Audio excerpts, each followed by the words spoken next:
Over the last few days, I've had the pleasure of watching the news. Something I don't usually do. I tend to read about the news. And over the last couple of days, I've heard of two celebrities' children taking their own lives. And it's starting to really bother me. Because as someone who has had someone close to them take their own life, the emotional toll that it takes on those who live is unimaginable.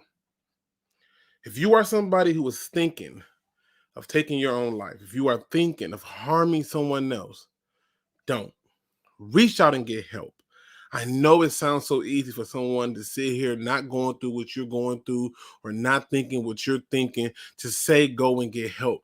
But understand that your true power lies in your ability to just simply say, I need help. And there's help out there for you. You can contact the National Suicide Prevention Lifeline at 1-800-273-8255. It's not hard. You don't even got to give them your name. You don't got to tell them where you're from. You don't even got to tell them anything about you other than why you're feeling what you're feeling. But if for some odd reason, some strange reason, you just need somebody to go through the process with you. You need somebody to walk the road with you, to be in the battle with you. Reach out to me. I don't require much. A simple, we need to talk. It's all I need. And if for some reason I don't respond to your emails fast enough, I don't respond to your tweets fast enough, I don't respond to your IG fast enough, come on any video and just put, let's talk. Come on in and put, it's that time. Hey, let's talk sports. I'm going to make myself available to you. So before you do something that I have to live with, before you do something that everyone that loves you and care about you have to live with, do something we can live with and get help. Let's talk football.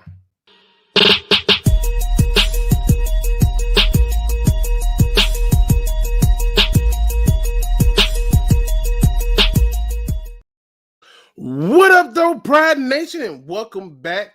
I got to tell y'all, man, I was so ready to talk ball yesterday, and it's for reasons that y'all may not even think, but my job made it so that I could not talk ball. In fact, it wanted me to not only not talk ball, it needed to get its money out of me. And at the end of the day, I got to be honest, it is what it is. I'm a whole strong for right now.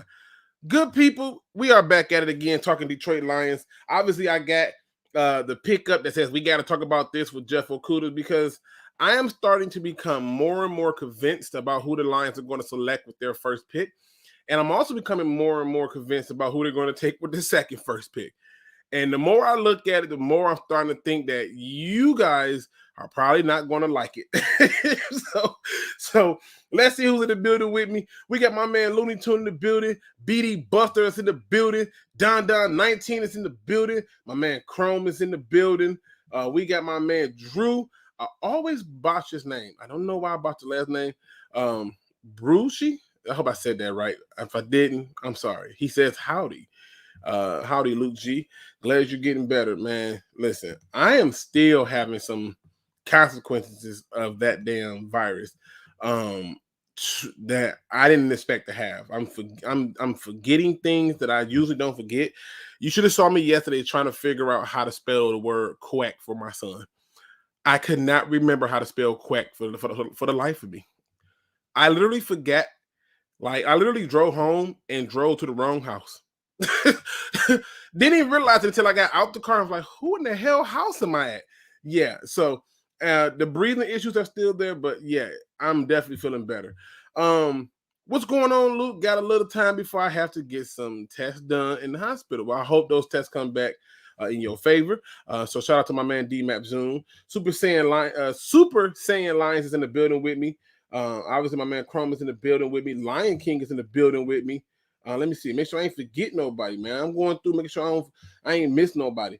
Let me see. We need wide receivers every year.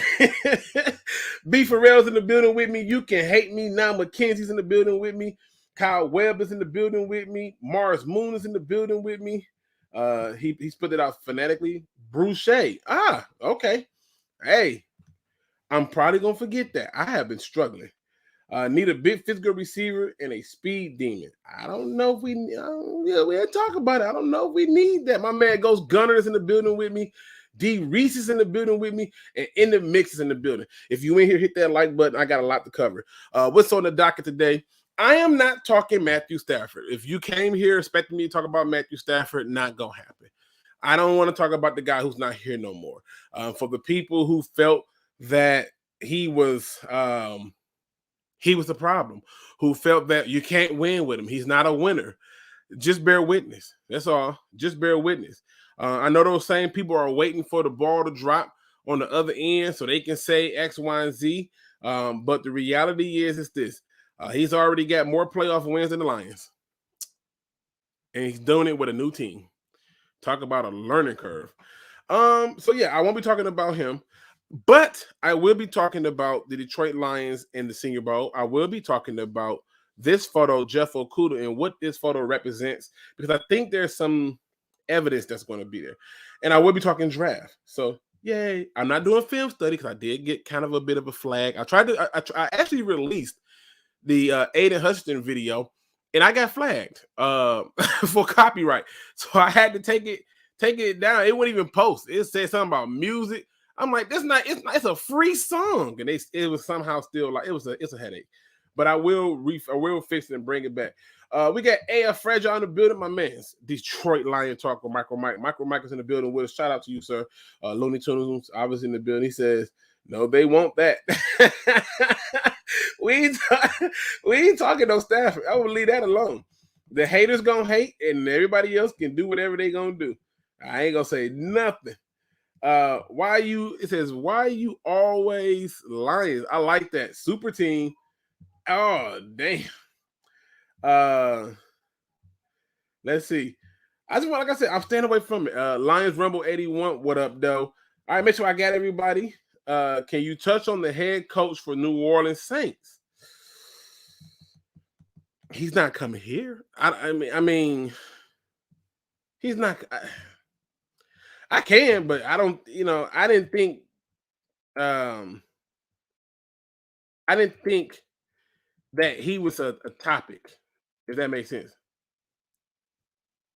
He's definitely not coming here. But you figure, as long as he's been a coach, yeah, you just need a break. You're talking about a guy who took over a club that was hot garbage.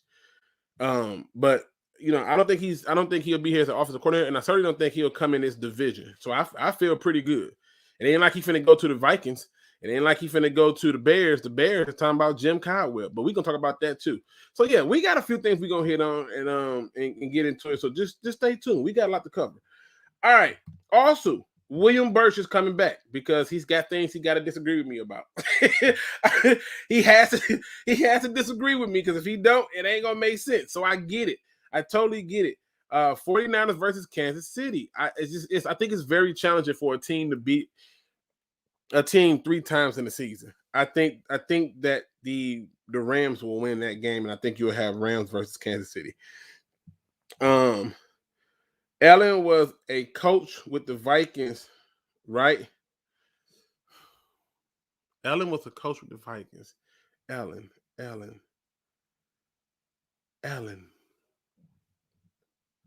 I'm trying to figure out who in the hell is Allen.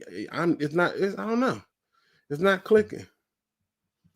It's not clicking at all. Avery's apology to Stafford was hurt Avery so much. Shout out to my man, Spirit of Detroit. All right, listen, let's get right into it. First things first, I think we got to talk about the Jeff Okudah thing, because the topic came up to me from a subscriber when we was talking about, this whole conversation. And he made the statement to me, hey, Cam Akers came back from a torn Achilles. And I said, did you see Cam Akers? Did he look fast? He didn't look as fast as he used to be. He didn't look as agile as he used to be. He essentially became a north and south runner. And so it got me to talking about this and thinking about the things that the general manager talked about. We're saying that he wants to kind of get stronger on the perimeter, on the outside. You're talking about the cornerback position. So now these little tricks are out there. He also talked about getting players who are going to be game changers. And so for me, I had to look at it and just put a little focus to it and say, if the Achilles attended injury is as bad as I'm thinking it is, then the chances is this guy is in trouble, which means that the Lions are going to exclusively target and focus on the secondary. Stay with me, people.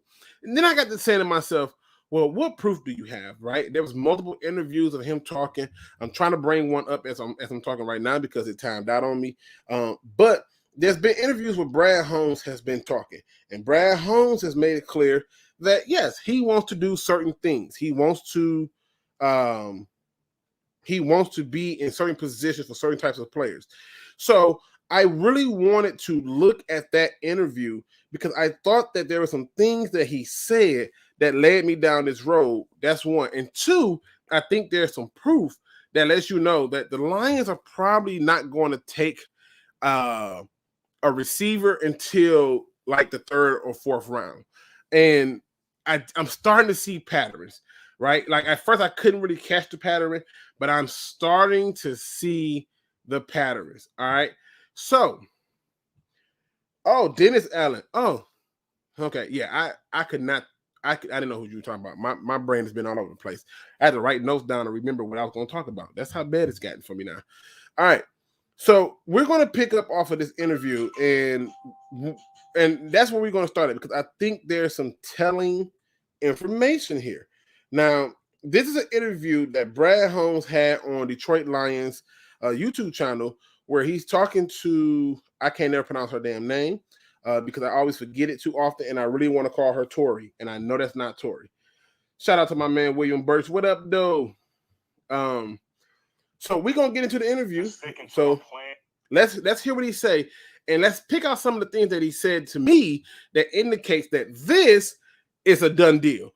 That Jeff Okudah is in trouble. The Lions are getting ready to not only add secondary help in the form of free agency, but they're going to draft it, and that means it's big troubles for people like Okudah, who's going to have to try to find himself a space on this team. But let's hear what Brad Holmes had to say. And building on the foundation that we laid already, and it's a foundation built on grit. That guy, that wide receiver that threw a 75-yard touchdown, he's a guy that's been practice squad and scratching and clawing, and and had a good preseason, earned the right to make the football team and be in position and get to the end of the year and stick the course and throw that 75-yard touchdown. And then and the other part is Dan is aggressive, and it's part of who he is, and he's not going to pull back. He doesn't care who. Now, I want you to focus on the idea. He's looking for players who have grit, who have that dog in him. Dan is aggressive. They're trying to build upon that foundation they already started on. Little trickies, right? That you may say, oh, well, that's common talk, right? That's nothing special about it, right? It's what follows that question afterwards in that statement that really hones the question of the Lions getting ready to take, in my opinion, a trade down. If not a trade down, I think they're going to take the safety and then come back at the first pick and take a corner. I'll explain to you why the corner as we continue through the interview with Brad Holmes. We're playing who we have. He's going to get the most out of all of our players, and we're just going to stick to the plan that we have in place and keep building that foundation. We talked a lot about the next man up mentality. You said it's a little cliche because it's thrown around a lot, but it's very hard to live in it and be successful in it. Yeah. This team, they had to adopt that mentality. They did find some success with it. How? Yeah, well, it's a collaborative effort. I've always said both our personnel department and our coaching staff. So, our personnel department has to have the guys already in place, whether it's already have it on the practice squad or, find it on the waiver wire. But, to acquire those guys to be ready and then to have a phenomenal coaching staff to get those guys ready to play, that collaboration allows you to not only live in next man up, but have success in next man up. And I do think there's a difference living it and having success with it. Now, I know that the amount of games didn't equate to, that doesn't say it's success, just winning 3 games, but the snaps that those guys were able to get is just so valuable heading into the next season. 2 of the draft picks. Now, I want y'all to understand something. This sounds like nothing, right? But this whole mentality of next man up and the guys being on practice squad and stuff like that. Yeah, a lot of next man up happened a lot this season. Jacobs happened. Parker happened. Like, I feel bad for Okudah. Even that other dude who got hurt and came back. You know the guy we drafted, the rookie corner, Iffy out of five, whatever. That dude, Melafana Walu, that guy. Remember that guy? I'm telling you that at the end of the day, yeah, they're already letting it be known, like, look, this is next guy up. And this idea of living with it versus having to do it. He understands where the weaknesses are, and he also understands where the strengths are. He talked about us having depth on the D-line, which is true. And you're not going to see him drafting a D-lineman, if he drafts one at all, until like the super late round. And then you got to go down the list because there's some other parts of it where he's talking about the style of player and stuff like that. Dude, I don't know if Okudah fits that style. I just don't, right? And to me, if he doesn't fit that style, then, and they already are looking at having guys already ready to go on practice squad or whatever, yeah, I don't think they're tied to Okudah. I mean, hell, Stafford asked for a trade and they got rid of him, right? This guy ain't like to ask for nothing. He's going to be told, perform or it's been fun. And I'm telling you, the injuries that keep happening is one of the reasons why they moved on from Kerryon Johnson. I'm just telling you, just pay attention because what you're going to start to see, and again, I could be 100% wrong. I can be out of my damn mind, right? And it won't be the first time, but I'm just telling you, there's little tricks in here that makes me go, that makes me say to myself, well, why is he using this word? Why is he deciding to phrase it that way? Or what is the big whoop here? So as he's talking, we're going to be listening. We're going to be paying attention, and then we're going to get into some other things. I'm just saying, if your availability is part of your process, and it is what it is. And right now, it don't sound like they are too tired to him. That you helped secure for this team found some success in next man up, whether it was Penei Sewell along the offensive line having to step up there, or Ross St. Brown, the rookie, having to step up for a depleted receiving core at times. When you look at the feat that they had to overcome, what's going through your mind is you can kind of check those guys off for consistency and rising to the occasion. Yeah, and I like what you said with consistency, because that's what those guys are. And, starting with Penei, we knew, and obviously you take a player that high, you expect to get a special player, and he is a special player, but he's what we're all about. And I'll say the same thing with St. Brown, but starting with Penei, being a left tackle in college and then having an opt-out and then coming here and playing right tackle, and then Decker goes out and he goes to left and Decker comes back and he's got to go to right. And then the whole time through this swapping of sides, he's getting better and better and better. And him being, one of the 2 youngest guys in that last year's draft class, that's going to tell you already he's just going to get better. And St. Brown, he's another guy that we'll say both of them are who we thought they were going to be. And I agree. They was exactly who I thought they was going to be. I do think that they underutilized my man's Derek Burns a little bit, but it's okay. I think Derek Burns will be fine. Was I excited when we got Levi Onwuzurike? No, but I can watch film. I can watch tape and see certain things. I did have the D tackle from UCLA rated higher than him, but I'm okay with Levi Onwuzurike. I mean, shoot. It ain't like Michael Brockers is doing anything special over there. And if he can take up space, I'll take it. So I'm just saying, when you're hitting on these kind of picks, the confidence is up, okay? People are feeling good. People are feeling open and consistent to some things. Now, as this is going on, I'm going to also include the link because you know me. I want you guys' opinion. I want to hear what you got to say about some of the things I'm talking about. Tell me how nuts I am. Tell me I need prayer. Tell me that you did an exorcism on me and you hope that it works. I mean, I don't have a problem with you disagreeing, but I'm opening it up so that way you can, have your say. You can have your view, and it's cool. There's no hard feelings over here. But I'm just saying, the more I think about this, I originally thought that they would go safety and linebackers. I think they're going to go safety, and then I think they're going to turn around and add corner. I just think so. But let's keep going. But it's just, Panay at 7 overall and St. Brown, at, 4th round, 112. Like, they're put in different buckets. But I will say it's not a surprise with his success because of his intangible qualities. And I think everybody's heard me say that at length of, when it comes to player acquisition, that's where it starts with. And his work ethic, his drive, his approach to the game, that helps him set himself up for that success that he's had. And hopefully he's encouraged to keep building on that and he heads into this offseason. Detroit is in the player acquisition phase as we speak. Now, again, he's praising certain characteristics he wants to see in these players.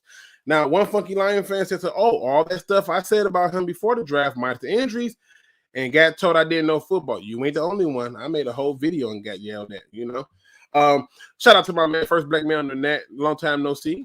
He says, Luke, I think they are fully invested in Okudah. The cool thing about our front office and coaches is he won't just be handing his starting job back. He will have to compete. That's what he wants. And that's the problem. I agree with you, first black man on the net. I agree with you that he's going to have to compete. And I see you in the back, Gunner. Don't go nowhere. I agree with you. He's going to have to compete. But I also think that he's not going to be able to. You already got two young guys who've shown great strides in development as the season went on. And you really already know what you got in Amani, and you're just talking about adding one other person. It just seemed like it's poetry. So we got our first person in the building. What's going on, sir? Yo, what up? What's going on, man? What you got for the show?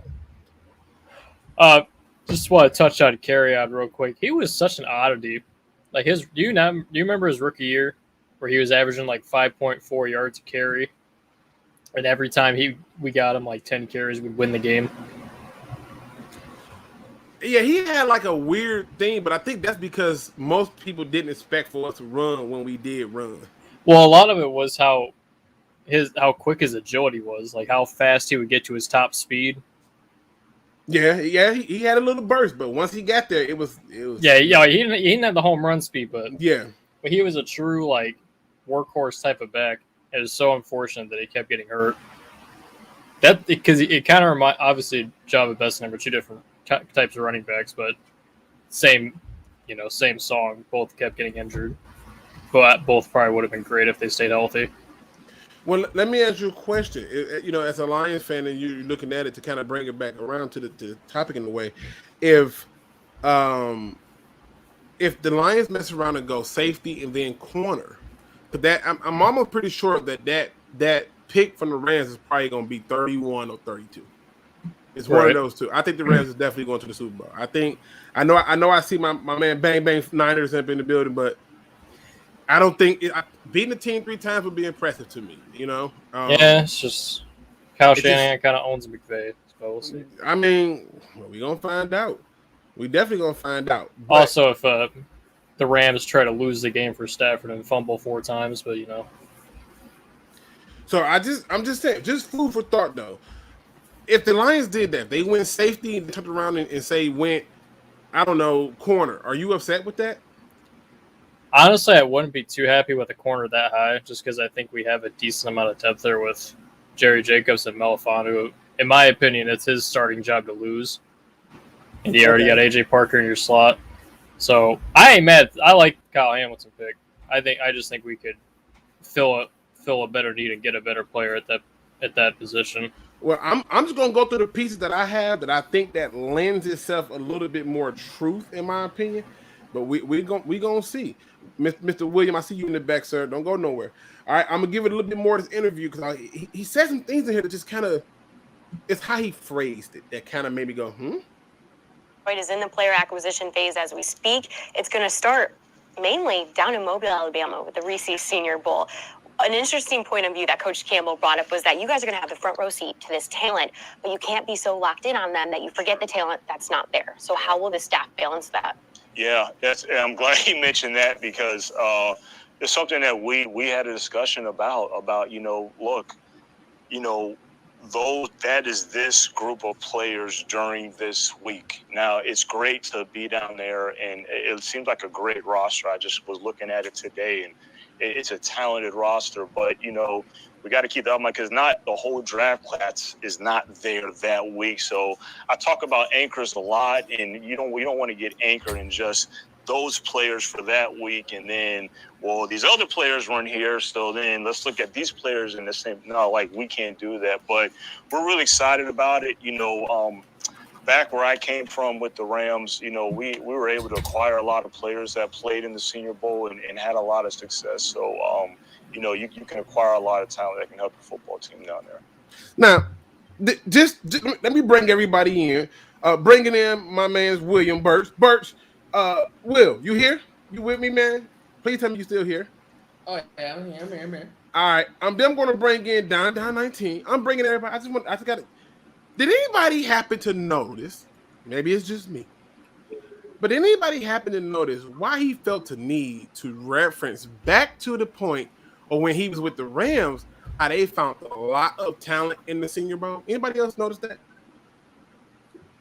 Now, I know somebody's going to say, "Oh, Luke, you're stretching. You're reaching. You're just trying to find something." But she didn't ask him about his time there. She asked him about how you not get locked in. Essentially, he's telling her, "Oh, we know how not to get locked in while still finding talent in the Senior Bowl." So I'm going to kick this over to you, down 19, because I know you just joined. I know you got something for the show, good, but I want to ask this question for you. I'll let you, ask me whatever you want. All right. Are you getting the feeling that the Lions are leaning towards fixing the secondary at this point? Secondary and pretty much the linebacking core. I mean, most definitely. I think we do need some help on the secondary. I mean, we got Jerry Jacobs, AJ Parker. I mean, they are right, but that's not good enough.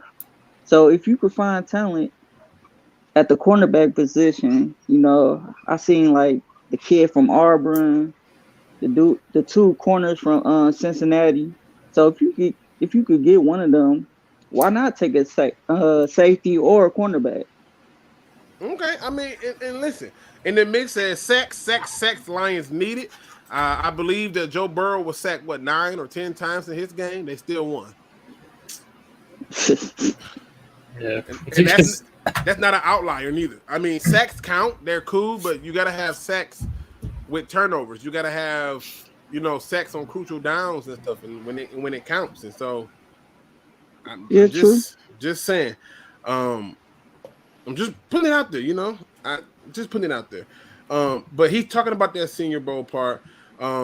So again, Will, you're gonna be on the show, so I'm just giving you a minute. Don, what else you came? I know you came in and said something else to me because I said something probably that you didn't like. Go ahead, go for it. Go for it, Don. Give me my tongue with Listen. I still think the Lions take pass rusher, but I wouldn't mind them trading down, getting more picks, and either take Kyle Hamilton or my favorite prospect, Nakobe Dean. I wouldn't mind it at all. So you think? See, I don't think Nakobe Dean makes it that far down. You're talking about getting a 31. They're gonna have to trade up if they want Nakobe Dean. I was talking about trading down with the first pick. So you thinking? Okay, so if you trade down the first pick, who you talking about taking then? Like trade down with who? I mean, I don't. Hey, listen. A team would trade up. Any team would trade up to do something stupid. Kyle Pitts went. Kyle Pitts went what? The top 5? Fourth, yeah. 4. He went 4. Okay. I mean, you never know if Robert Sala, believes that Aiden Hutchinson's his version of Nick Bosa. Right. And will trade the farm for him.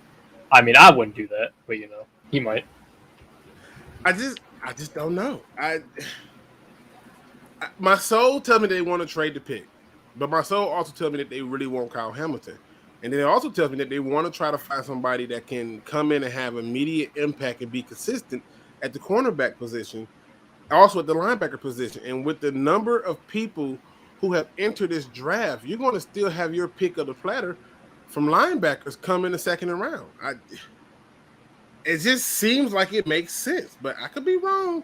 I see a lot of people in the chat talking about comp picks. This is over the cap in their projection. They're predicting that the Lions get the coveted third pick after losing Kenny Galladay, a fifth pick for losing Marvin Jones, and a sixth round pick for losing Jared Davis. If they end up getting three of them, I'd be shocked. How does that work? Is that based off of like the contract they sign? Yeah. Yeah, it's like contract that they sign and like what you replace them with. So like if we didn't replace them with nobody, like we lost Kenny Galladay, but did we really replace Kenny? In my heart, we did, but did we really replace him with that player? If the Lions do project to end up getting another third round pick, good for them. It's more for him to use, which is why I think because of this, which is another piece of my puzzle, that they're going to take two secondary people. Yeah, it's pick 97. So you're talking about having 2/3 or 2/3, right? Yep. Excuse me. All right, so 2/3, and if you got 2/3, you got room to wiggle and trade and move around. I just don't know if I'm buying. I think they're gonna double up on secondary. Let me ask y'all, when the last time we had a good linebacker? Jared Davis, in my opinion, but hey, people ain't gonna appreciate that. Listen, the truth is, I showed you why he was so good, and the problem is you have to be able to do certain things. Linebackers can only be as good as the people in front of them, and it's evident. Even when you look at so many other teams, and this is one of the reasons why I tell people all the time, I say, hey, do not get caught up and just talking about we get a Parsons and it's all solved. No, he got to have somebody in front of him to give him lanes to run through. And so now they have those pieces, in my opinion. So now you can go and get those linebackers. But in my opinion, yes, it would be Jared Davis. And if you go before Jared Davis, it would be DeAndre Levy, Stephen Tulloch. Let me see. Who else I could think of? I think before that, probably be Ernie Sims, probably, from what I can remember. So what cornerbacks you looking at, Luke? I know Kyle Hamilton, your guy. You got somebody else? Well, it's a few names that jumped out to me, which brings me to my next part, right? Like I feel like the universe sometimes has a way of speaking, right? So in case y'all didn't know, the Lions are responsible for the American team, and the Jets are responsible for the national team. So I brought up their rosters, right? And I'm just looking, right? And I looked at who they drafted last year from what schools and stuff, and where they can get people at and stuff. And a certain name jumped out to me, all right? Let me see if I can get it back to the DBs. Boom. All right. Two names jumped out to me. And I think the only reason they jumped out to me was because, in my opinion, I think there's some intriguing prospects. All right. Name number one that jumped out to me. Let me go up here. Where he at? Where is he? Oh, damn. Did I pass his name already? Yeah, this damn COVID brain. Boy, I'm telling you. All right, pass it. Here we go.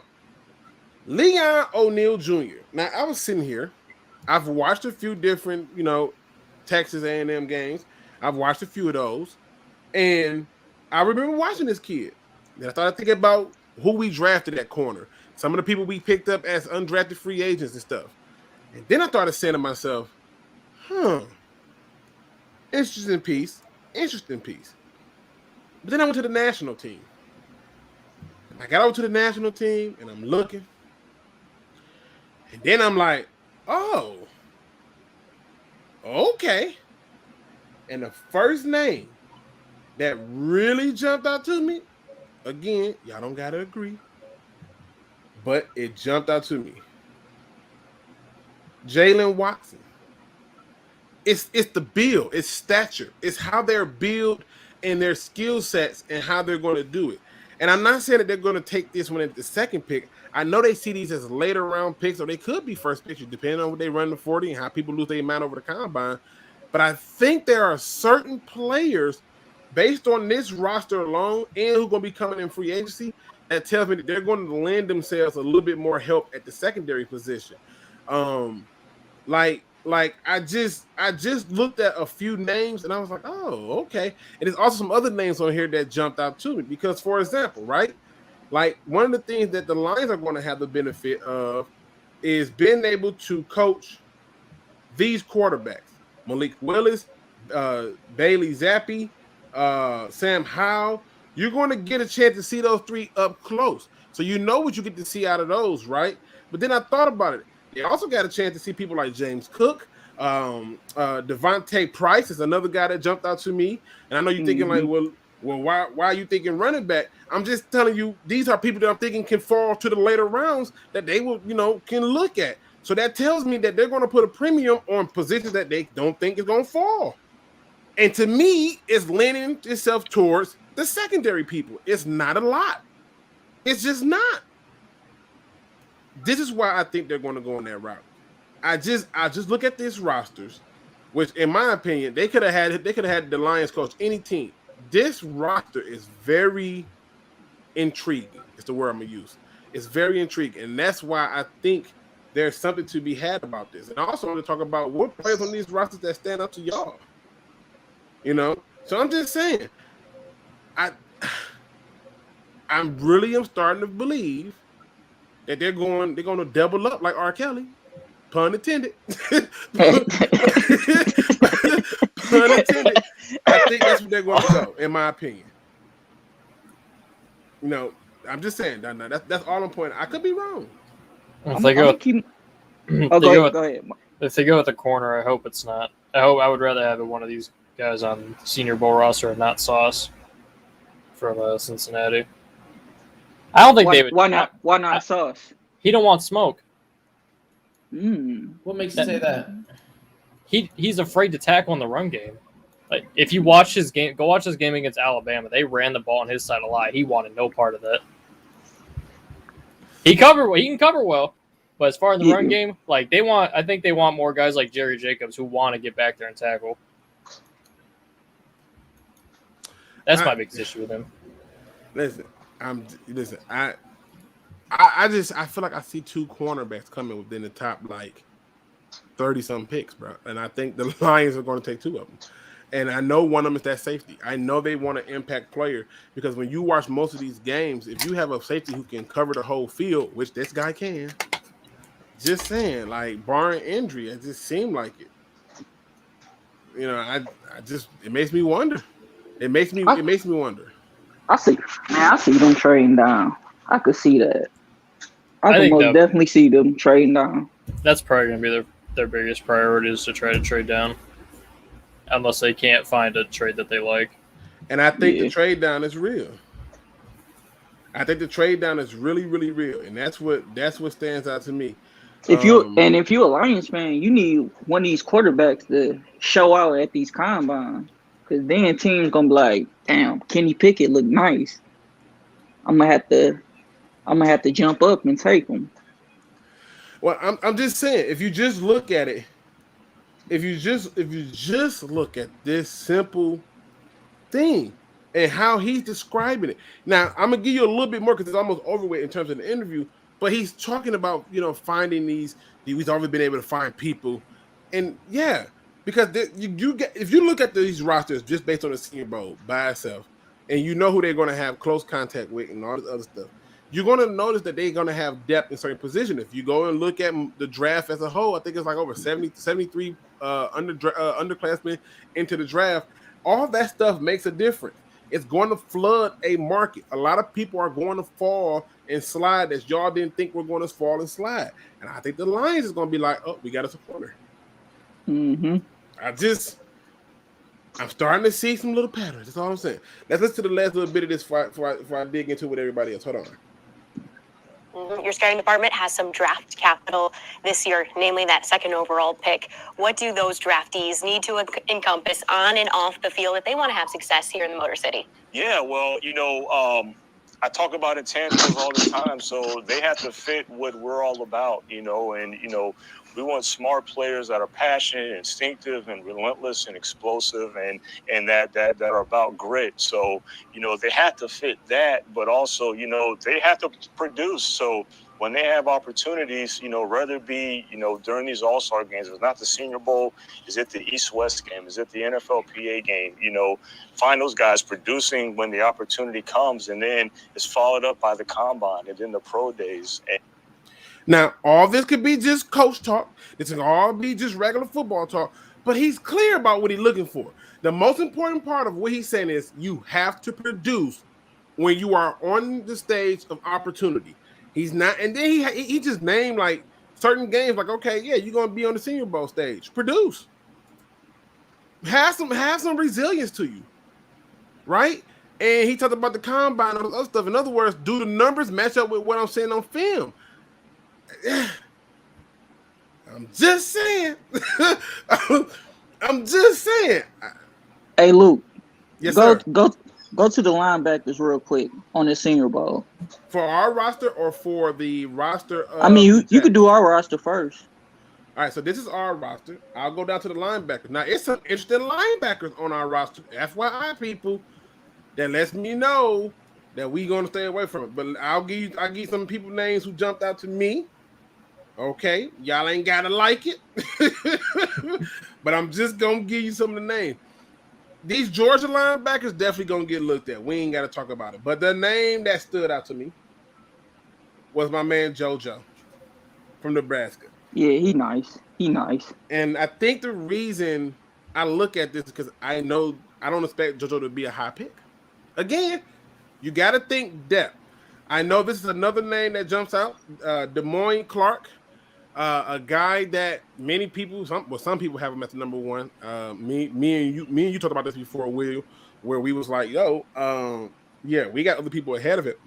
Excuse me, but he's another name that's going to stand out. And again, he will be taken probably second or third round. I'm just saying. Now, keep in mind, they're going to be looking at both rosters. When you go over to the rosters of opposition, it's another name that stood out to me, particularly this one. I know I'm a probably boxer, but it's Jesse Lukegsfieldreview. I had to say that right? Devin Lloyd, I think he'll be gone. He's not. I don't think he's in our house. But this one right here, Chad, and I'm a box his last name. Don't stop. Muma. Did I say that right? Yeah, it's Muma. Oh, I did? Oh, shit. Oh, my God. I couldn't do it. The same. But he's another guy that I think they're going to be looking at. I know that somebody, brought up Detroit Anderson pick to me before, but I really think that Penn State guy and this guy right here from Wyoming, very interesting. That's the word we use. Yeah, I've done a very in-depth breakdown of Chad Muma. I think he's a Dan Campbell guy. I do too. Like that leadership quality. He reminds me of a more athletic and well put together Alex Anzalone. But I got some things that's a little bit further than just Alex Anzalone. I don't want people to think that he's Alex Anzalone. No, meaning like he has leadership qualities. He's consistent in his terms of being able to say, okay, this is the play is. I got to do this, and I think he has more of the ability to do it, whereas Alex Anzalone just didn't have the ability to do it. So, and go ahead. Oh, you know what I like the most about him? Out of all 6 complete breakdowns I have for linebackers, he's the only one consistently running every play and hawking stuff down. Yeah. Who? You talking about Muma? Yeah, Muma's a high effort guy. Yeah, that's another thing. Again, if you listen to what he's looking for, what Brad Holmes talking about his department is being told to look for, they're looking for those high guys. Now, why you always Lions is finna jump in with us? I'm gonna give a minute to have the floor. I want to give everybody a chance to talk about it because I'm leaving it open for a reason. I'm just giving you here to have the show. let me bring my man. Why you always lying? You want to stay on camera or not, bro? It's up to you. I can't hear him. Oh, okay, there he go. I got you. I got you now. I was like, wait a minute, what happened? Did he leave us? Did he leave us? You hear me? Again, if you want to jump in, people, all you got to do is simply join the link from your phone or whatever you like. And all you have to do is show me yourself on the screen and on the background. I'll see it. You turn the camera back off and we go and talk ball. It's that simple. But if you want to be on camera, rock with it. Welcome, sir. What do you have for us today? Why you always lying? You there? Can you hear us? Yeah, I can hear you. All right, go ahead. What you got for us, man? First off, give me a quick little recap because I was watching for a minute and then like I had got sidetracked. So give me a quick little recap. I know we talking about the DBs for the Lions. So we talking about the DBs. I think the Lions are targeting 2 DBs, and I think we can see 2 DBs taken high, meaning like Kyle Hamilton and somebody else with that second first, because that second first is probably gonna be like pick 31 or 32. At this point, I mean, even if they lost, you're still picking what, 30, 29 or 30? I mean, honestly, I'm big on Kyle Hamilton. I'm not gonna hold you, bro. I really am big on Kyle Hamilton. You should be. You should be. Because I'm gonna keep it a buck. Like, one, let me just like give you your just due. I think you like my favorite Lions YouTuber for sure. Because I don't think a lot of people use logic behind when they talk. I think they go off of what the media say, and like when like the proof is in the pudding. Like honestly, like when you look at the tapes, right? I like Kayvon, I like Aiden, but I don't really. I'm not gonna sit there and act like they're a Myles Garrett or a Chase Young or a Nick Bosa coming off the board. So like if we do move down, I'm taking Kyle Hamilton, bro. Honestly, taking him. Let me play devil's advocate. What if we can't move down? Are you still good with Kyle Hamilton at 2? Given the fact that you don't have a true number one. I mean, honestly, look.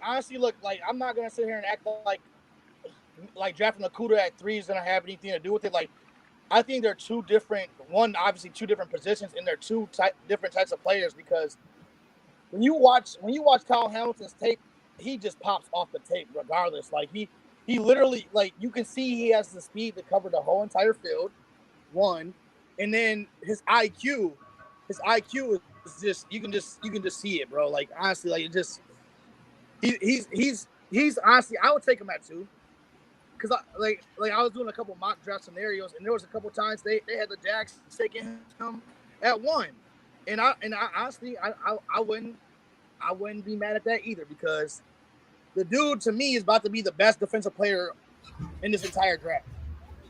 Yeah, I would have a hard time believing that he's not going to be a stud. Like, I just don't see how he's not going to be a stud. Like, he's in a position that even if, knock on wood and everything else, let's say he did get hurt, he still can come back from it because he's required to use mental ability to perform in that realm. And so to me, that's huge. I can totally, see where that can go. Also, keep in mind, he's definitely taking the back end. Like you plug him in that defense with Aaron Glenn, like praying he don't get picked up. I mean, I'm not gonna be mad if he gets picked up at all, because I just seen he might be he's gonna be interviewing for the Saints job. But you plug him in with that defense with Aaron Glenn, and you're talking we might have a top 10 defense next year for sure, because at the end of the day, what he did with the scraps he had is just unbelievable to me. So I'm not gonna be mad if he gets the coaching job, but like, man, I don't want him to. Now listen, I suspected that we may lose him, and if we don't, great. If we do, it sucks. I'm just gonna be honest and keep it 100. If we don't lose him this year, we definitely losing him next year. Yeah, and I can see that being the case. I mean, let me bounce that off the other people too. I think you got a dope name. Why you always lying? I get it. I totally caught the reference. Will, hey, I mean, bro, what do you? I'm always the one that's jumping in the chat. I'm always the one that's jumping in the chat talking about, yo, Luke. Hey, listen, I see everybody. Believe it or not, I see everybody, and I remember certain people because I have a good, although this virus has messed up my memory. When you pulling up to other people's houses, bro, that's not good, But I'm getting better. Right. One of the things I want to jump on with you, Will, is this. I Right. mean, you hear why you always lying talking about Kyle Hamilton, and if the Lions take Kyle Hamilton, a guy that I'm high on, a guy that I believe that they are trying to target. If the Lions take Kyle Hamilton, do you see them going with another cornerback with that next first-round pick? Oh, 100%. And like a lot of people in this, I love Jerry Jacobs. I think there isn't a soul in the Lions fan community that doesn't like him. And if there is, he should be excised. But I think almost like Owarie, I would love him if he was our number 2. Jacobs, I would love him if he's our number 4. Melifonwu if he's our number 3. We still need a dominant shutdown receiver, in my opinion, or not receiver, corner. And I would definitely look to this draft if someone slips. There's a lot of top names. There's Roger McCreary, Sauce Gardner, but again, there is the issue of one thing that to step like up. what. Sorry, go. He got the height. I mean, this Jalen guy got the height. Do y'all not see this? I just haven't seen him yet. It's just I haven't watched a lot of this person, but he has the height. They got him listed as linebacker safety. That means he probably plays in the box. I don't know how he playing linebacker at 197 according to this, but the height's there. I'm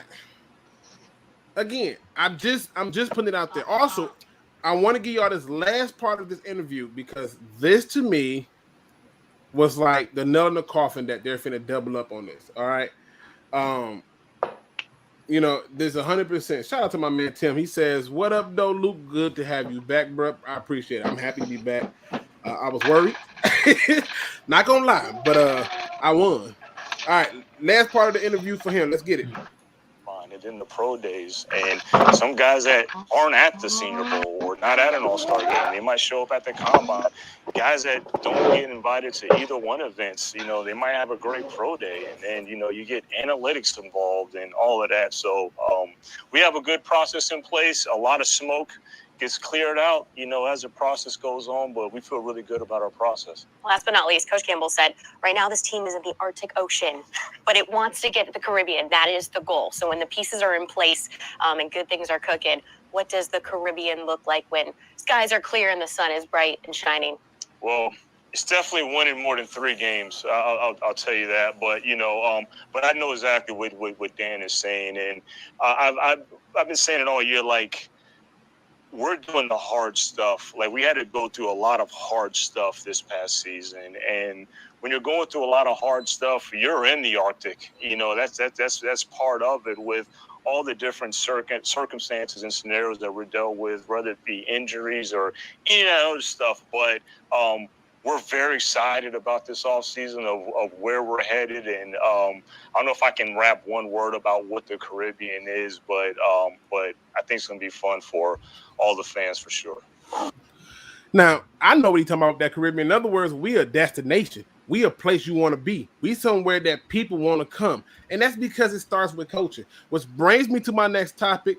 I see why you always Lions is kind of wait, maybe he might be back. He might be back. I don't know. Let's see. He back. Okay. I know I saw him dip out for a minute. You back? Why you always lying? What are you grabbing your ball? Hello?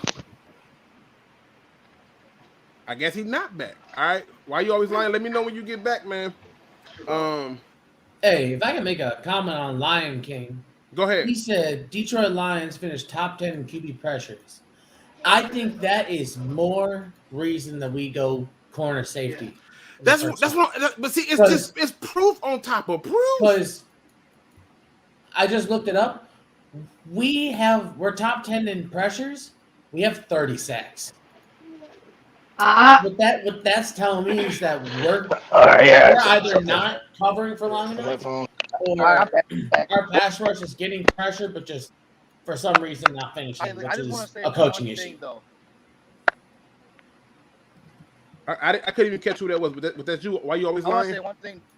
Like, I want to say the reason why I can see us 2 corners or 2 at the back in the first round, because a lot of people aren't understanding that this is a very heavy, and I mean a very heavy pass rush draft. So you may see pass rushers that go in a second that perform better pass rushers go in the first. It won't be the first time it's happened. it certainly won't be the first time it's happened, but yeah, I think the proof is in the pudding that we're going DB or a DB linebacker.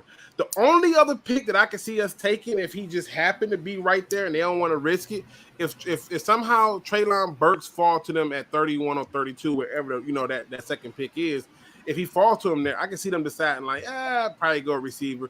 But if he's there as a receiver and you still got Christian Harris on the board, you still got Brandon Smith on the board, you still have these different DBs on the board.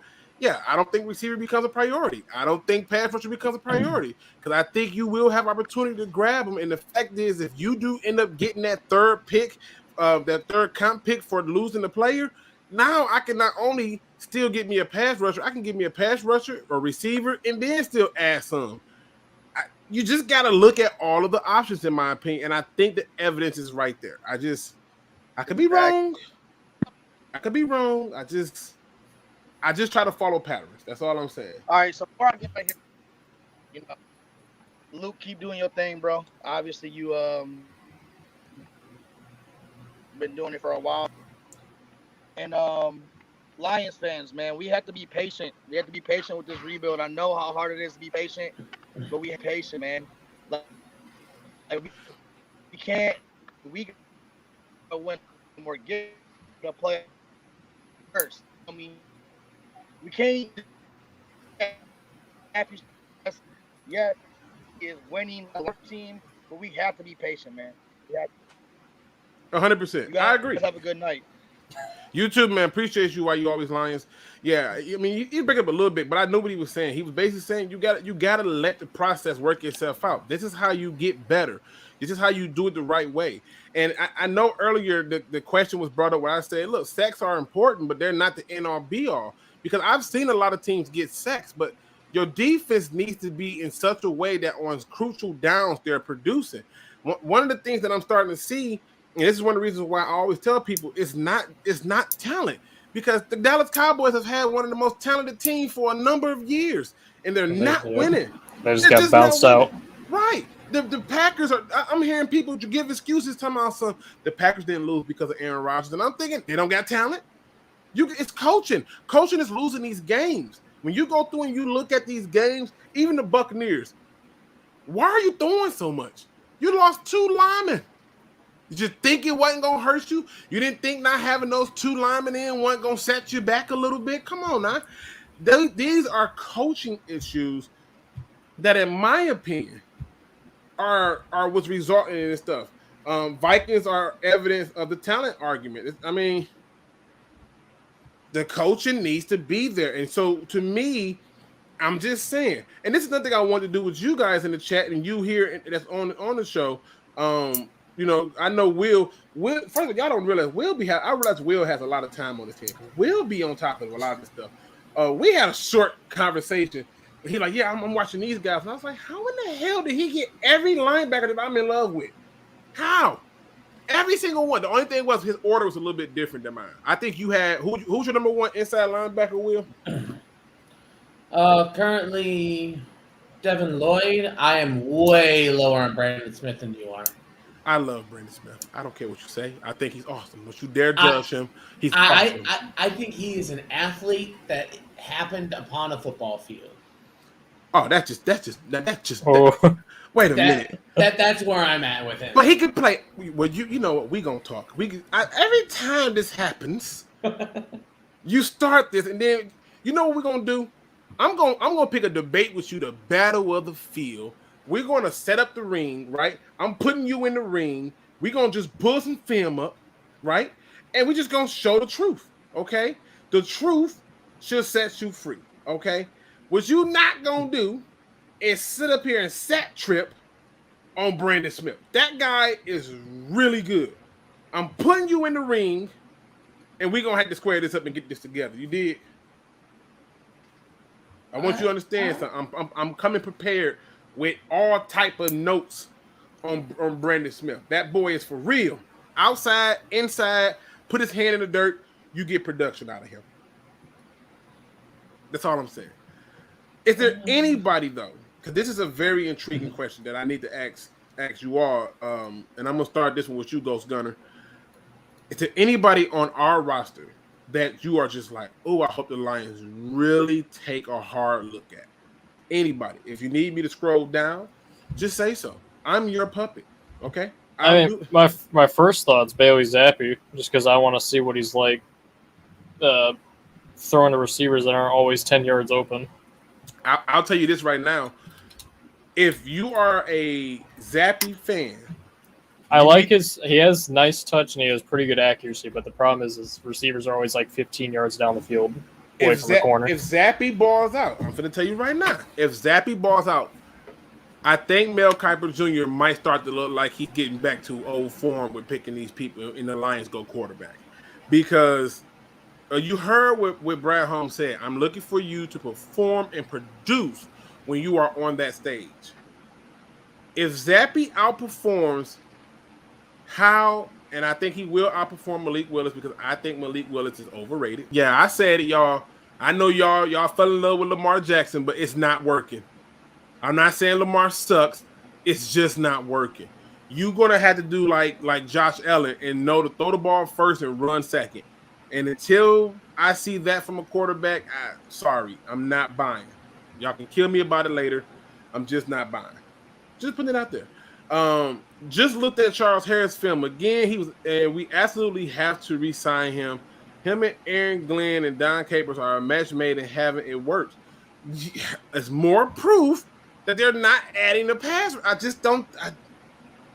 I think why you always line make a very good point. There's depth here. Like Jermaine Johnson is a name that might be coming up down the road. I think you can even bring in a guy to get you production like a Brandon Smith.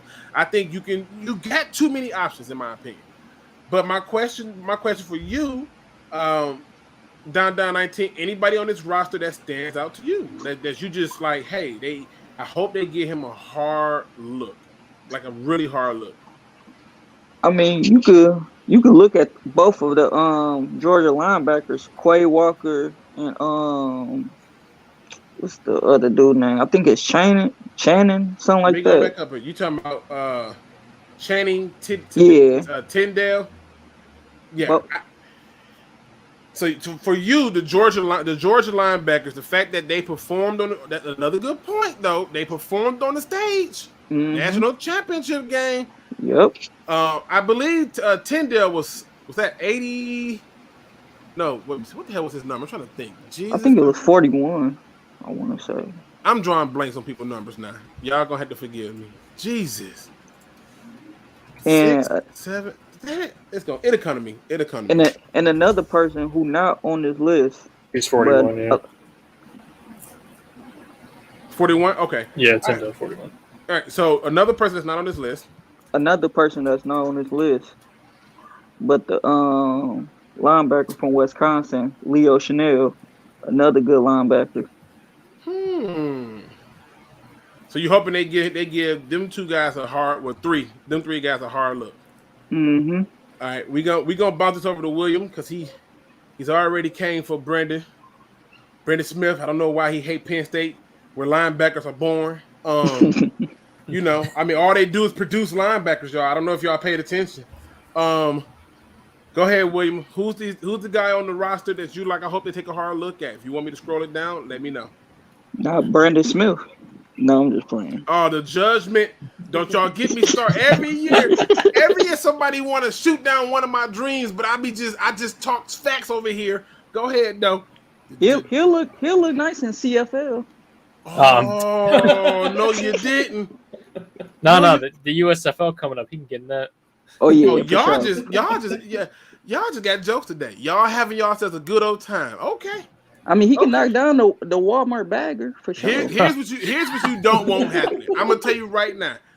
you're gonna pray he don't end up in our division. I'm gonna tell you right now. Pray, don't do it.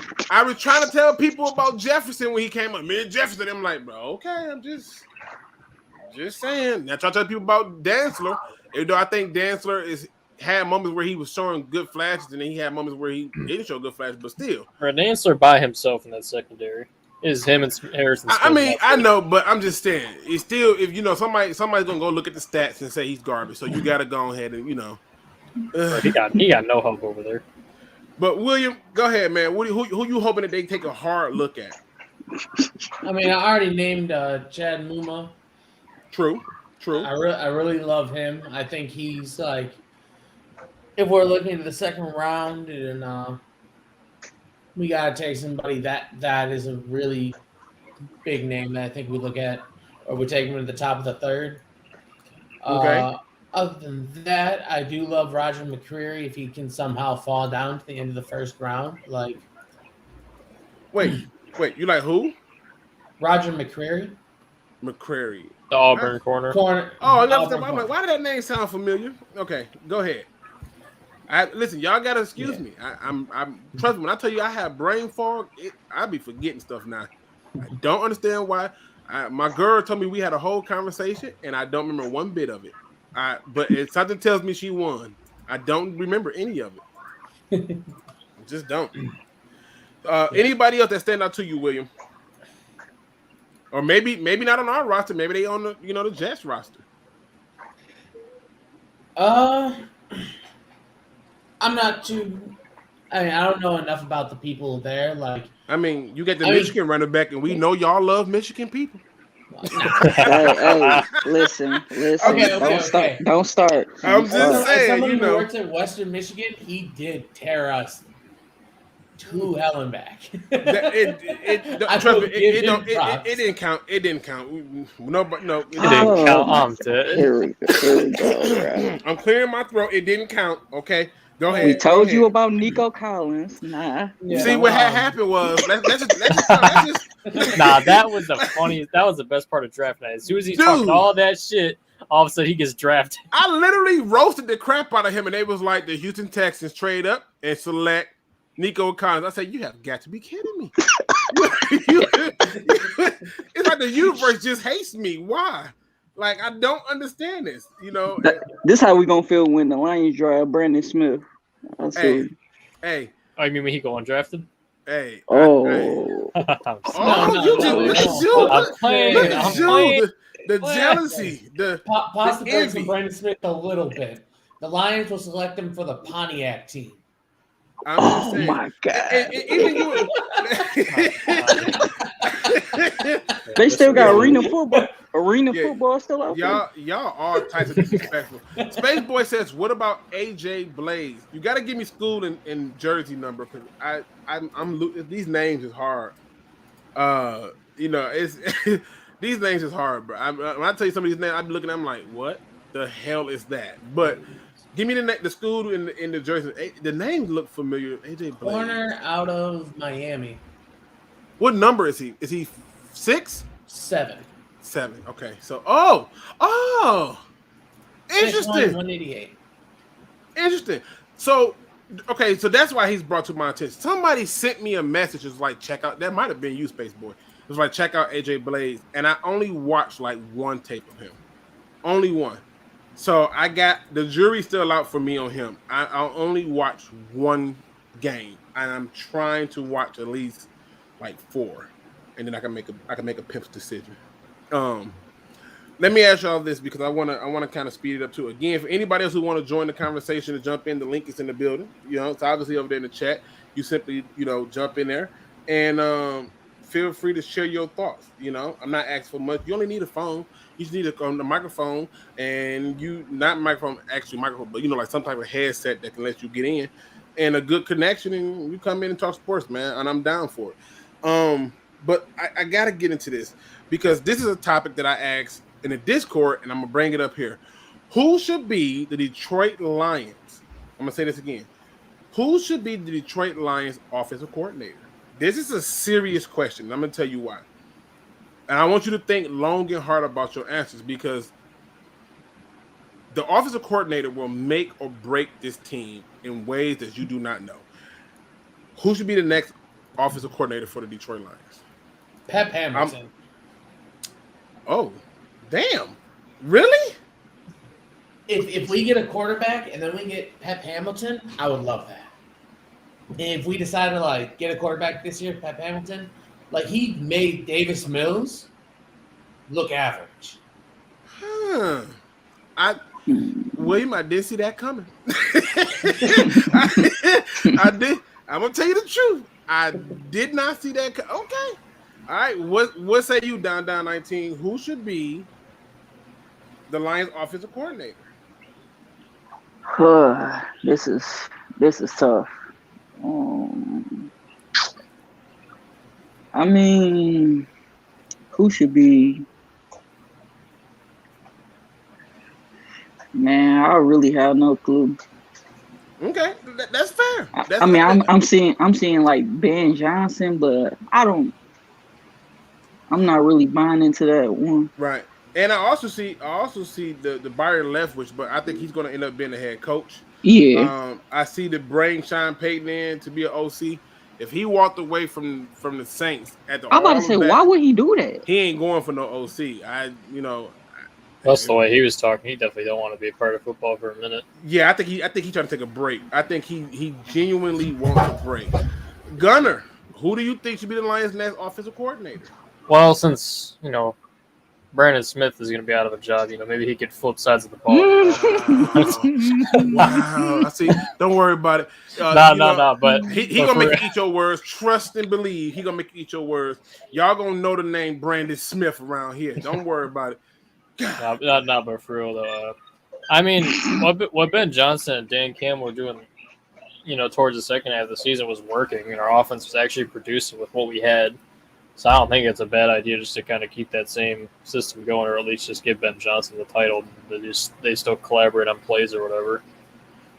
And I think that's where I'm at. I think that I want the OC to be exactly who it is right now, which is Dan Campbell. Let him just work with whoever he's working with, Ben or whoever it is. Let him keep working with that person. But overall, I want to see Dan Campbell just stay where he is, because in my opinion, Dan Campbell has the right mindset. You have to run the ball to win in this league. I think there's only one game where a team won in this playoff this season where they outrushed the team and didn't do nothing else. But it took 3 interceptions, including one at the end of the game, to seal their fate. And that's the Tennessee Titans. The Tennessee Titans clearly outrushed the hell out of the Bengals. However, that late interception doomed them. And if you look at all the other games, the team who led in rushing won. Even in the game, I want to say, with the Rams versus Bucks.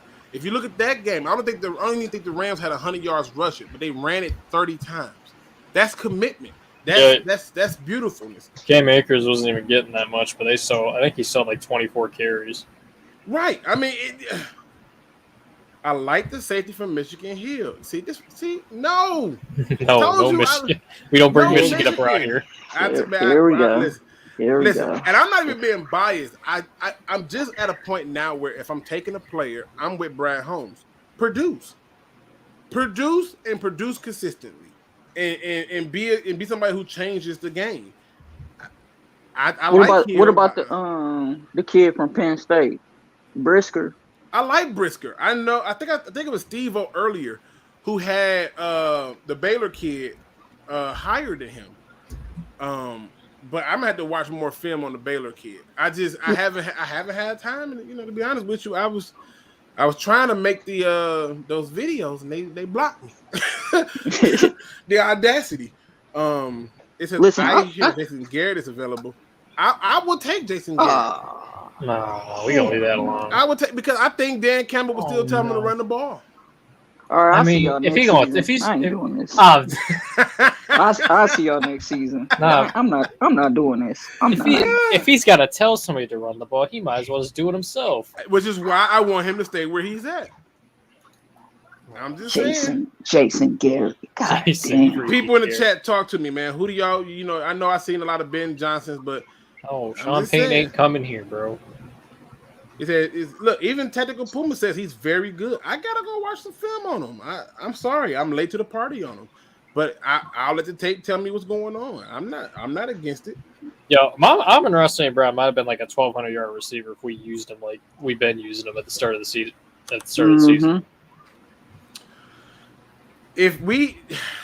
I remember this how ticked off I got. I went to the 49ers game, and after being disgusted at the amount of red jerseys in there, I remember watching the game, and I remember just saying to myself, like, I swear, my ride was like open a lot that game, and for some reason, it wasn't even just that game; it was like every game. But that was a game where I'm telling you, in real time, me looking, thinking, why is he not getting the ball? And then when it finally goes his way, it's overthrown. I'm like, nobody's asking how he got that open. That boy run routes. I just think it's intriguing. Let me ask y'all the receivers from who's not coming back? Terrell Williams. He already cut. Oh, he already cut. So basically, I can tell you, it's easier for you to say who's coming back. Yeah. So Cephas obviously is going to come back. Obviously, they're going to keep Raymond. Obviously, they're keeping St. Brown. And then I think, I could be wrong, I think they're going to keep this receiver, which is I think they're going to give him a chance to at least battle in camp, which is Benson, who they traded for, and the other dude, I can't think of his name, number 18 right now. God, what is his name? Raymond? No, 18. Was it 18? The tall guy. 11. The tall guy. The other guy. Oh, Hodge, his name. Thank you. I think that. So look, Steve knew who I'm talking about. Yeah, I think they all stay. Then I think they add some talent in terms of the draft. I think when it comes to the receivers, there's some receivers you're gonna be able to get later. That's I think gonna be really good. The only one that stands out to me that I just think is above everybody else is Treylon Burks. Mm-hmm. Yeah, he'd be a true number one here. I don't think our receiving core is that far off. Like people be talking like we need to add 2-3 receivers. I think we really just need a true number one. That's it. You can do that in free agency or the draft. It really don't matter. Right. Quintus Cephas is still good numbers. I thought him and Goff had some in those first 4 games that he played, but he got hurt. Oh, most definitely. So I think he's a good number 2. Well, I'm just saying. Now, the last part I'm gonna do is I'm gonna open it up. I'm gonna open the floor for questions, for the chat, because I'm also gotta go do a show over on the Man Hour, where I do a little bit of talking over there, and I talk all of the football. It says no, Luke, he done. Listen, they're gonna let them compete. They showed up on stage, and the GM said, "I'm looking for production and consistency." Hey, Luke, let me before you get to the chat question, let me ask y'all. Let's say Aaron Rodgers don't come back. When you look at the roster for each team in the NFC North, how would you rank them? Tell me who the head coach is. I knew you was going that route too. I knew you was going that route. Tell me who the head coach is, because if you tell me that Jim Caldwell is taking over the Bears, oh, okay. Okay, I feel good about that. So, and then the question becomes, who'll take over the Vikings? Because as far as I'm concerned, hey, you said, wait a minute, who'll take over the Vikings? I said they still got to hire a GM. The Bears finally got him today, but Vikings still got to go on. Yeah, that's what I'm saying. So you figure if the Bears take Jim Caldwell, then I put the Bears behind the Lions. I'm not Jim Caldwell, to me, just is a mad coach. I know it sounds crazy, but I realized that my fandom for Jim Caldwell was not there as a head coach when he didn't want to go for greatness with the coach. You got a chance to go undefeated, and you choose to rest your players in the very first game you get exited. Shameful. So, but that's one thing. And then you get to me who the head coach is, and then that'll explain it for me. Just saying. Mm-hmm. Let me see. I got somebody else in the background. Let me see who back. Oh, somebody's showing up. I got my man Camden in the building. What's going on, Camden? Not much. How you doing, Luke? Not much. So what you got for us? I just want to point out somebody that's kind of, I don't know, it's a late round pick for me. I don't see us going DB early, but the kid from Alabama, Armour Davis, I think is his name, right? Armour Davis? Yeah. He's like a late round guy. He's pretty good from Bama. What position and number? He plays defensive back. I don't know the number off the top of my head. God, man, that's because I remember watching the Alabama team, and I remember thinking how fortunate those cornerbacks were because who those linebackers were.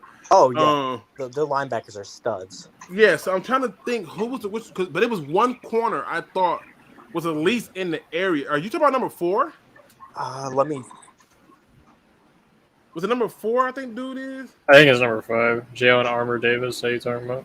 Is it number 5? It was one dude that I thought was getting beat, but was making smart enough plays to just take the holding penalty, and I thought it was number 4. So if it's not him, then yeah, I got to go back and look at Davis then.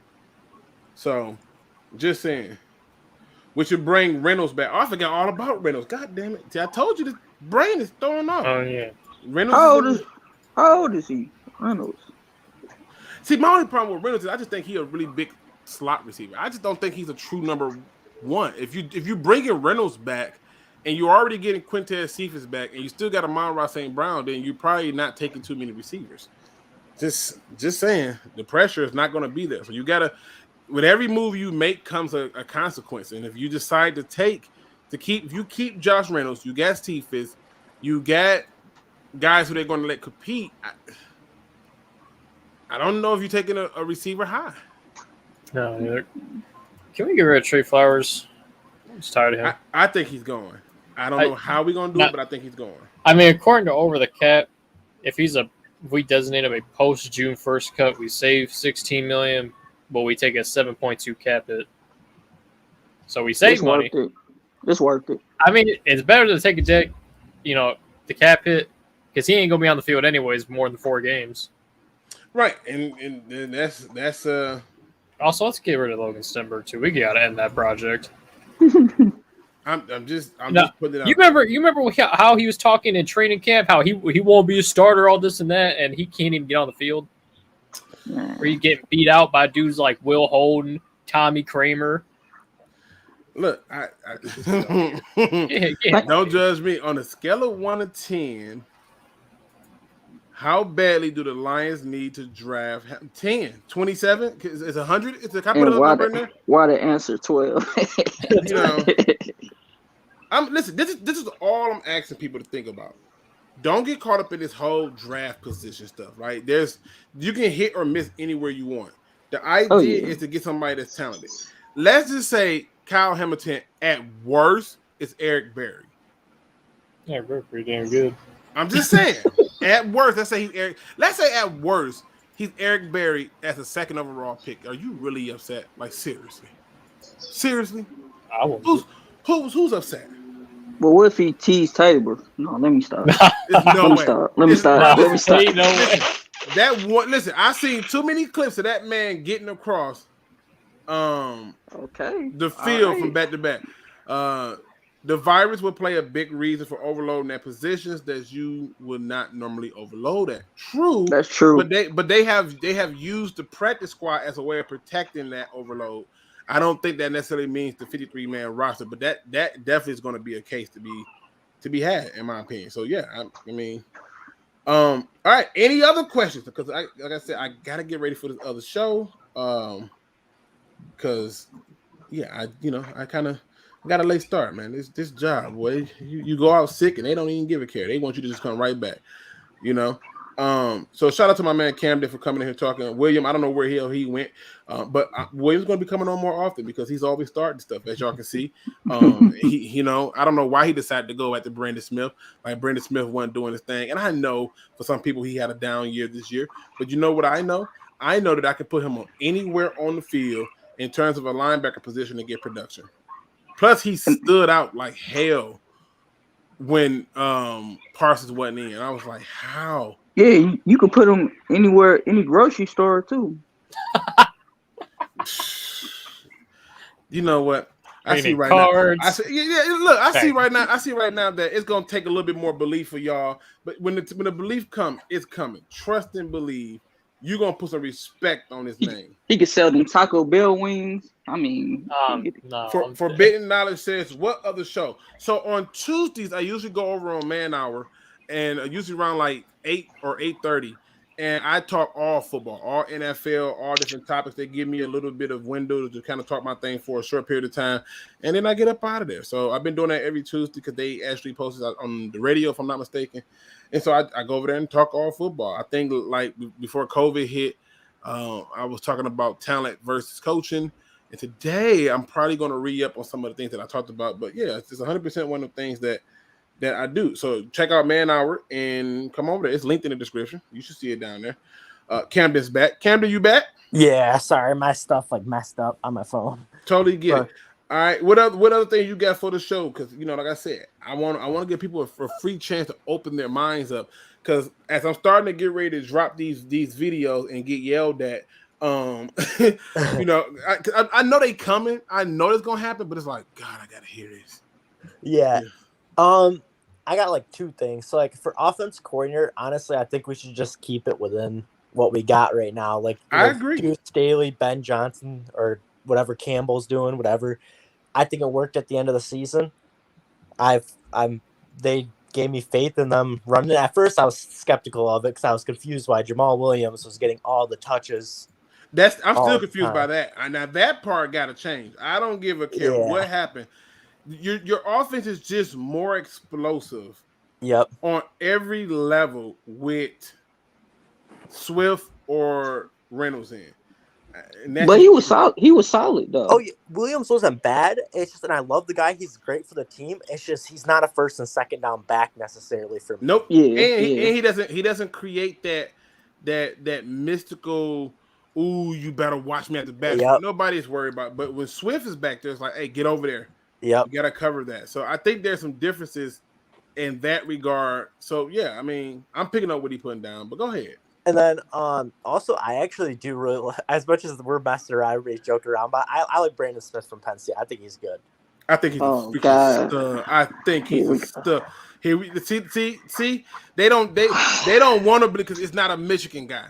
If you name players from any school that's not named Michigan, they want to set the world on fire. Kevin, don't let them take your joy away. No, I know. I'm actually a Michigan fan, but I don't like to be biased when it comes to Lions and Michigan. I don't like to mix that together. It just you can't do it. Sometimes Luke, kick him off. Luke, kick him off. Kick him off. Wow. No. I'm keeping him. No, I'm keeping him because he's speaking his truth. But I will say this: I would prefer Devin Lloyd. I really like Devin Lloyd and Nakobe Dean. I think those two guys are probably the best two linebackers in my opinion in the draft. But see, I got some issues with Lloyd, but I got to show you on film. Gotcha. And I think once you see it on film, you'll see what my frustration is. Like, oh, he got an issue with Lloyd. No. What I'm saying is if you look at Lloyd's measurables, right? Like if you look at his measurables and you like, hey, look at these measurables. I seen some things on film that, in my opinion, it lends itself to where I want to use this. It lends itself to have some concern because I think that what I see on film will come up in an NFL game, if that makes sense. Yeah. So, you got to look at certain things. Like one of the biggest things that's standing out to me is he guesses on a lot of plays. It's not like he just straight up guessing because I'm like, how did you pick that hole? And then after watching a few different games, I realized, he just guessing. Yeah. And sometimes he hits and sometimes he don't. But yeah, he's guessing a lot. That's right now. Yeah. It's some guessing. It's some guesswork going on. So do you think if the opportunity arises, would you think they would take are you thinking linebacker second round, or are you thinking the first round pick, or do you think they'll go receiver like a Treylon Burks? I'm thinking that first, second round pick, depending on who comes there. So you gotta keep in mind on who's going to fall and who's not going to be there. If you're sitting up there and you got a plethora of linebackers there, and you got the second pick in the second round, do I really need to press taking one at 31 or 32? No. You know what I mean? I'm getting ready to pick again. Within a matter of a few hours after I take a nap and get back up, right? So I think that's the route that they go. That's why I think they'll try to get their secondary help, and then go linebacker second, and then from there they'll add pieces in like more linebackers. They'll add in. I think they're adding the receiver. I won't be surprised if they don't add in another running back because yeah, you can never have too many in my opinion. But hey, what can I say? Yeah, and I can't stand everybody who doesn't want us to take Hamilton at 2. Like the narrative that you can't take him at 2 is just crazy to me. That's the only reason why people don't want him. They don't even talk about. They don't talk about how good or bad he is. They just say, "Well, he's a safety. You can't take him." That's it. Like if it's a player that's gonna help your team and he fits your team, I don't care where he's at. You take, my opinion. That's what I think in the first round. If it's someone that fits your need and fits your scheme, and he's that player like Kyle Hamilton, I think you take him at 2 because it doesn't matter. He's still going to perform for us either way. Yeah, they want us to force an edge rusher like Aiden Hutchinson or Kayvon Thibodeau, in my opinion, are average.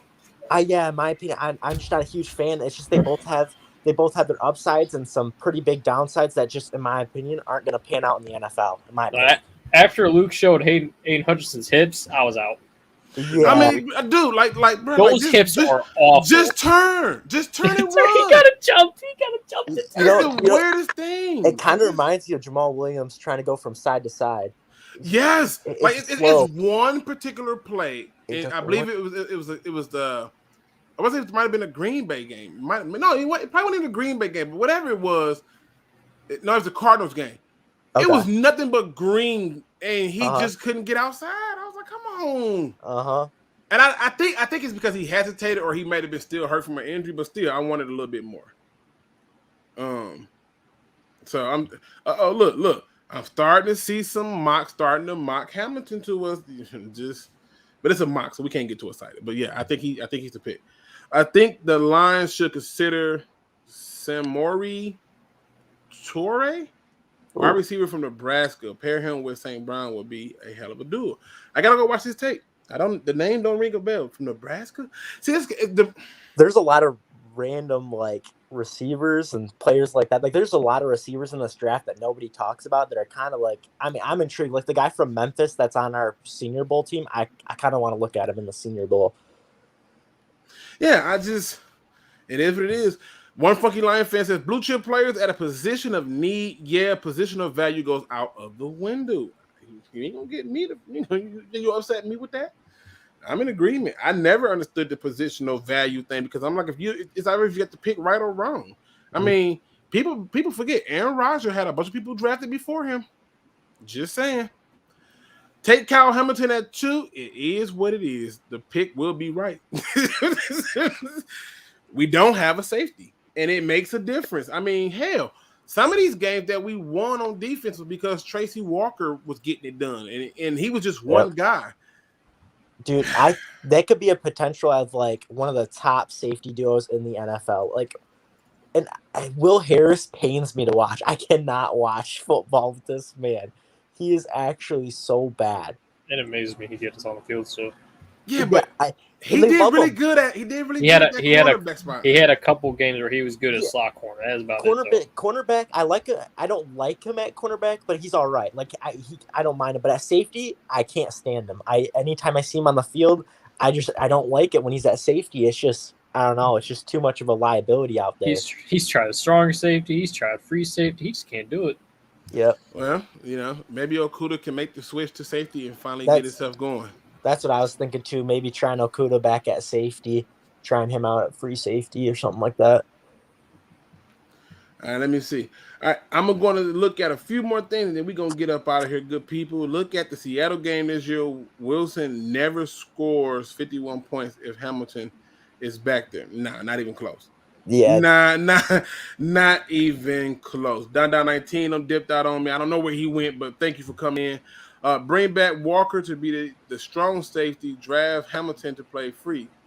Either of them can play either, in my opinion. But I think what it was is I get scared with Walker. Yeah. Being somehow asked. I get scared with them deciding to try to make one or the other play in the box. I don't want that. Like get stuck in the box. But yeah. I shouldn't be concerned, but whenever I hear strong safety and I start thinking about Walker playing strong, I'm like, they're gonna put him in the box. I be wanna puke. That's all I'm saying. I'm for trade number 2 pick, which 5 teams after us would be the best option. The Giants. Yeah, I would say Giants. They got 2 picks. Yeah, they got 2 picks, and that's enough draft capital for me to be 5 like, and okay. 7. Giants 5 and 7. The Jets have 4 and 10, I think. You talking about going from 2 to 5?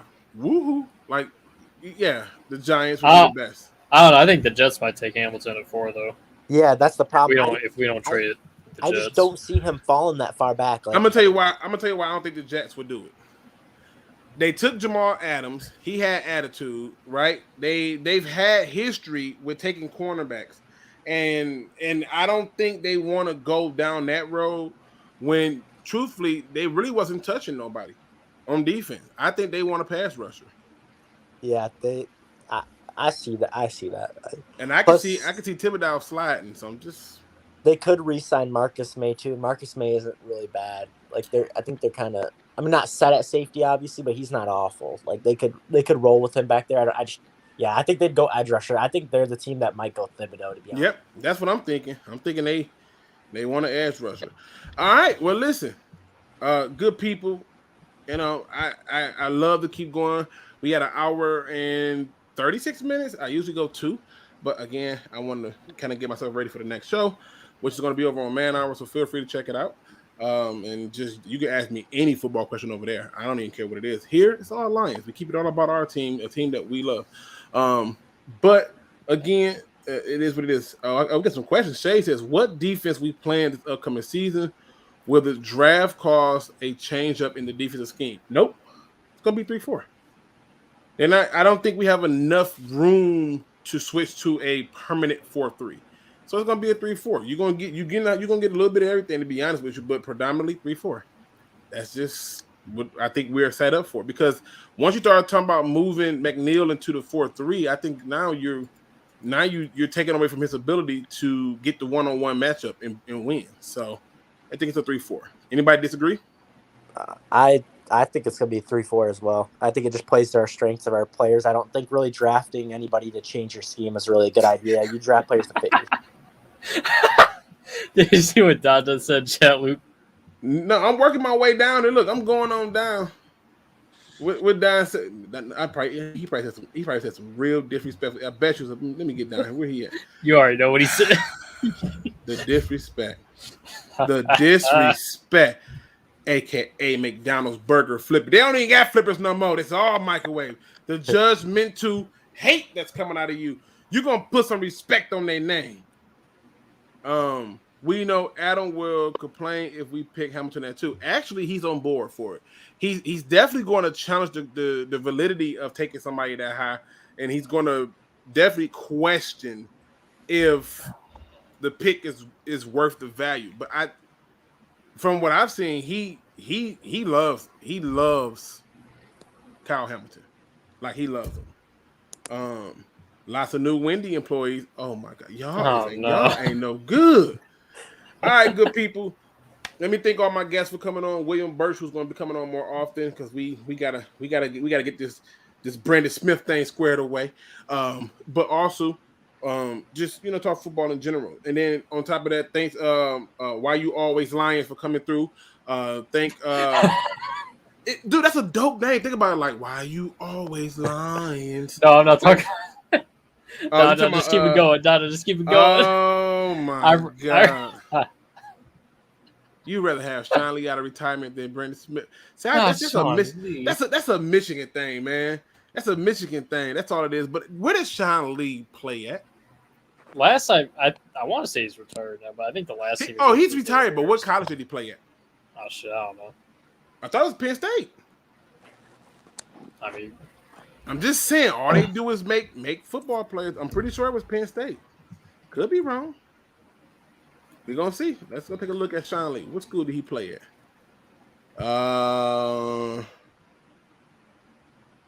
Let me see. Penn State. Thank you. He did. He just said, "Oh no, I forgot." Just saying. Bing! There you go. Appreciate it. All they do is make linebackers. That's all I'm saying. Here's my Man Hour family. Shout out to my people over at the Man Hour, my man Buck and all my beautiful people like Tori. And so y'all gotta come check us out, man. We are going to be going live around 8:30. I should probably be there around like 8 or 8:30. And I think it might be 8 because I might be able to get in a little bit early.